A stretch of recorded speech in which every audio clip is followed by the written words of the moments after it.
बिस्मिल्लाहिर्रहमानिर्रहीम। बफलो के अंदर टीट ऑब्स्ट्रक्शन का केस है। थन बंद था, फार्मर इसकी चुवाई करता रहा।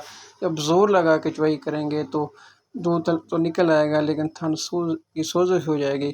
तो इसकी टीट ऑब्स्ट्रक्शन को रिमूव किया गया। उसकी रिमूव करने के लिए पहले आपने एंटीसेप्टिक लगाना है। एंटीसेप्टिक लगाने के बाद, क्योंकि इसकी जो ओरिफिस थी मुकम्मल बंद सी, तो सैफ टीट जो बिस्तरी है उसकी मदद से बड़े एहतियात से छोटा सा होल बनाया गया और फिर ब्लेड की मदद से ऑब्स्ट्रक्शन को रिमूव कर दिया गया। ऑब्स्ट्रक्शन को रिमूव करने के बाद आपने इसमें प्लग लाजमी लगाना है। प्लग को के ऊपर ये मतलब कोई भी एंटीबायोटिक क्रीम इस्तेमाल करेंगे या कोई भी इंट्रामेमरी ट्यूब इस्तेमाल कर रहे हैं, प्लग को लगा दें और हर 12 घंटे के बाद प्लग को आपने चेंज करते रहना है। एक और आपने इसमें एहतियात करनी है कि 3 से 5 दिन आपने इसको एंटीबायोटिक और एनसेड बहुत ज़्यादा ज़रूरी हैं, ये आपने इसको लाजमी लगाने हैं। अगर आप इसको 3 से 5 दिन ट्रीटमेंट नहीं करेंगे, 12 घंटे के बाद प्लग भी चेंज करें, एंटीबायोटिक और एनसेड भी लगाएं, तो अल्लाह के फजल से जानवर बेहतर हो जाएगा।